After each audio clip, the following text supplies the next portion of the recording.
Meus queridos irmãos, como é difícil passar tanto tempo longe, não é? Deus tem sido bondoso conosco, e embora a gente não possa estar junto fisicamente, Ele tem nos proporcionado possibilidades de podermos conversar ainda, e principalmente, né, sobre a sua palavra, que tem sido de grande socorro durante esse tempo de quarentena que a gente está. Espero profundamente que você tenha constantemente olhado para a palavra do Senhor, tenha olhado para o Senhor como de fato a rocha e a fortaleza, onde você pode firmar seus pés e seguir a vida olhando para Cristo, o autor e consumador da nossa fé. Eu quero pensar brevemente com você hoje num texto muito conhecido nosso, curto inclusive, e eu quero tentar mostrar para você o quanto que esse texto é rico, o quanto que esse texto fala ao nosso coração. Eu quero que durante todo esse tempo aqui que a gente vai conversar, você tenha em mente que o Senhor Deus, Ele tem nos chamado como igreja, como povo dele, a uma simplicidade. Eu diria que, meus queridos irmãos, esse tempo que nós temos vivido com o coronavírus e tudo mais, é um tempo onde o Senhor, sim, tem derramado juízo sobre a humanidade, mas, sobretudo, um juízo sobre sua igreja, e tem chamado o seu povo por um avivamento, tem chamado o seu povo para que ele olhe para ele e que esse povo se converta a ele.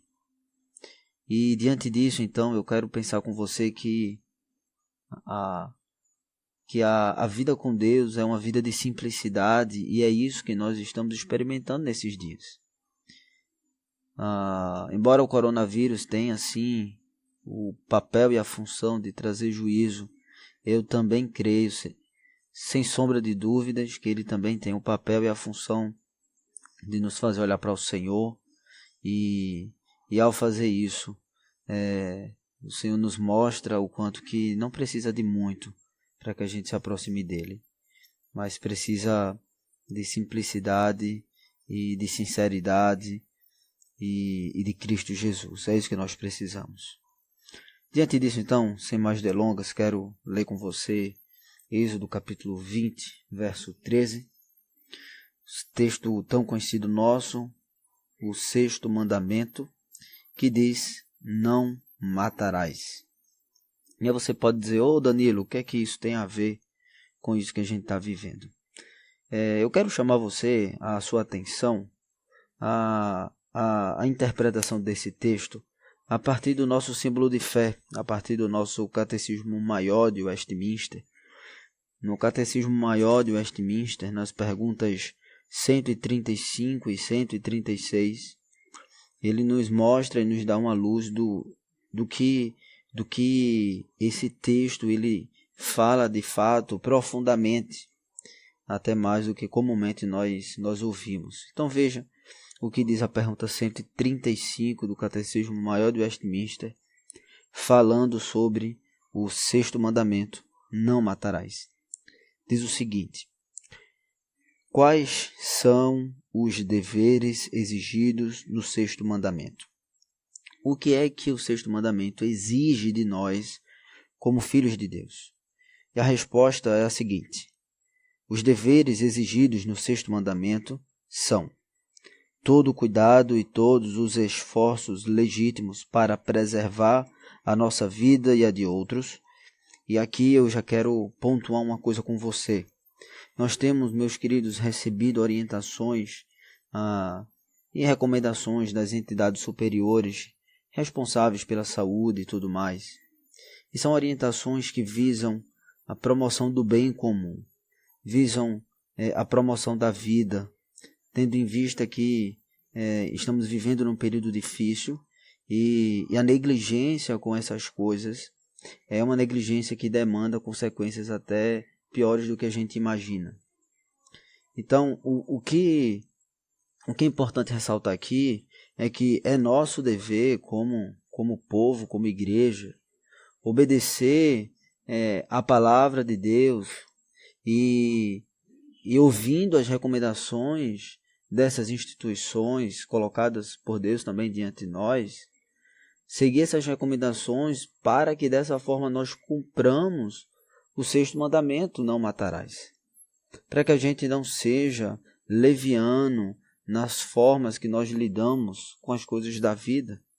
Por quê?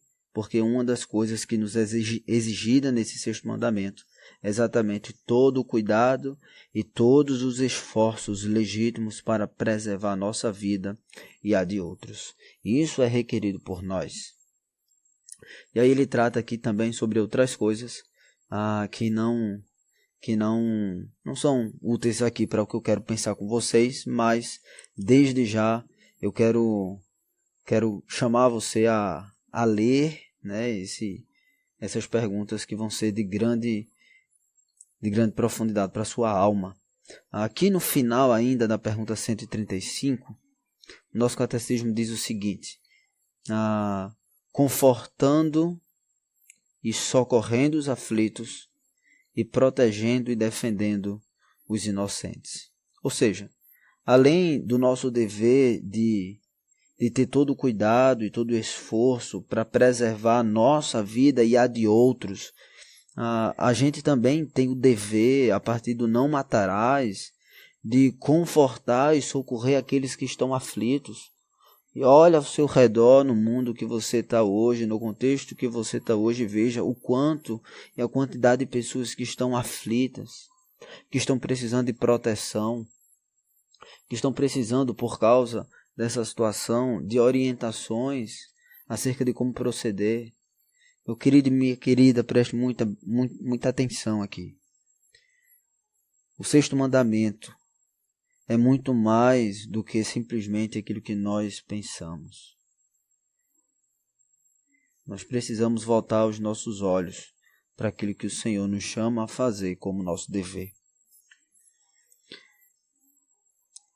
Tendo então falado rapidamente na pergunta 135, que trata sobre os deveres exigidos por nós, por Deus, a nós, eu quero pensar com você brevemente agora na pergunta 136, que diz o seguinte: quais são os pecados proibidos no 6º mandamento? Ora, de um lado nós temos o que nós devemos fazer, e do outro então nós temos o que esse mandamento nos proíbe de fazer. E aqui então vem a resposta, eu quero que você preste bastante atenção. Os pecados proibidos no 6º mandamento são tirar a nossa vida ou a de outrem, exceto no caso de justiça pública, guerra legítima ou defesa necessária. A negligência, preste muito bem atenção aqui, a negligência ou retirada dos meios lícitos ou necessários para a preservação da vida. Isso é muito sério. Nós precisamos olhar para a palavra do Senhor e olhar a partir de um ponto de vista de homens e mulheres que temem a Deus e sabem que a palavra do Senhor, ela é como ordem para nós. Ela é como ordem. Existia um puritano que ele disse o seguinte uma vez. Ele disse: Senhor, o que é uma vela acesa numa mesa se eu tenho o sol da justiça todas as manhãs na minha janela? Sabe o que é isso? É a noção de que Deus, Ele é um Deus soberano e que guia todas as coisas, controla todas as coisas, todos os detalhes.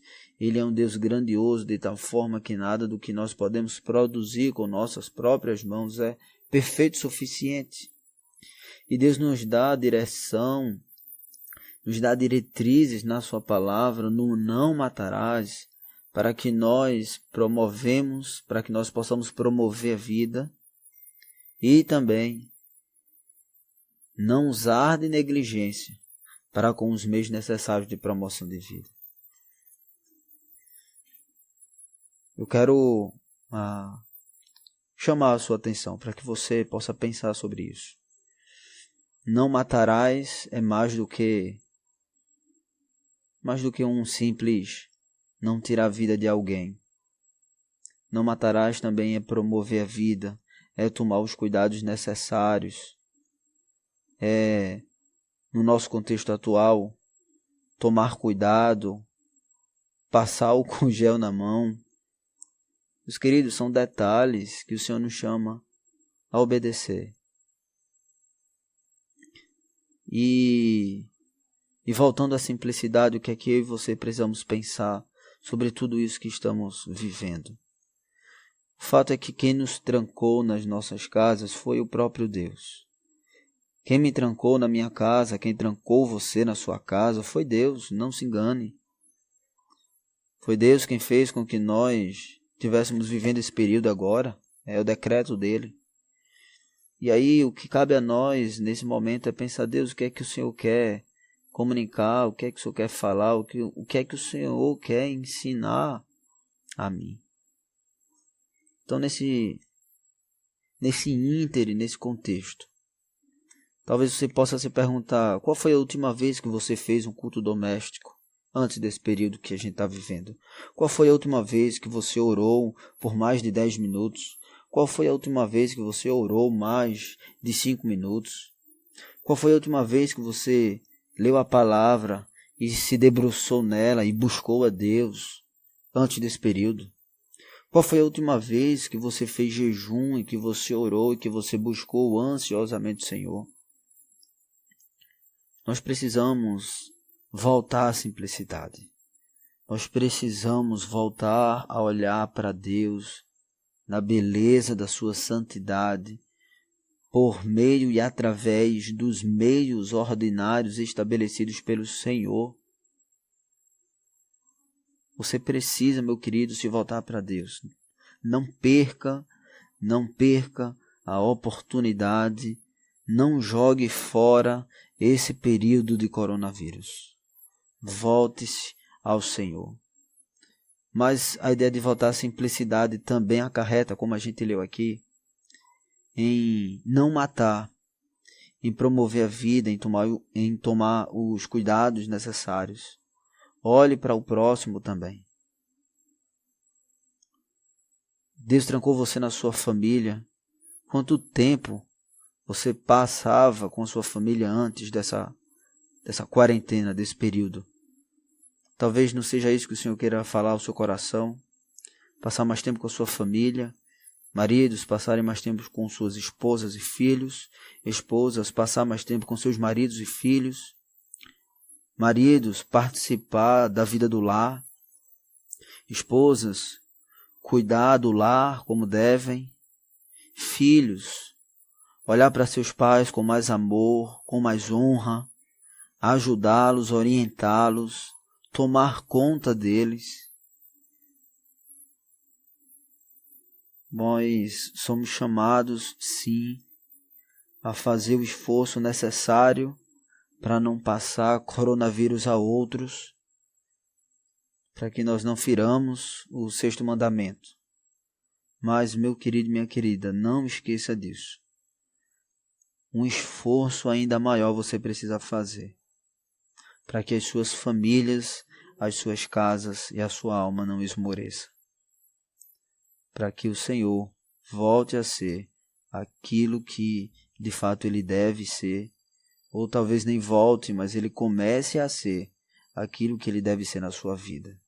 O Senhor que é Rei, que governa todas as coisas, que é sacerdote, que intercede por você e que é profeta, que ensina e orienta e revela o próprio Deus a você. Que Deus abençoe cada um, que Deus aplique essa palavra ao coração de cada um, como Ele tem também aplicado ao meu. Deus abençoe.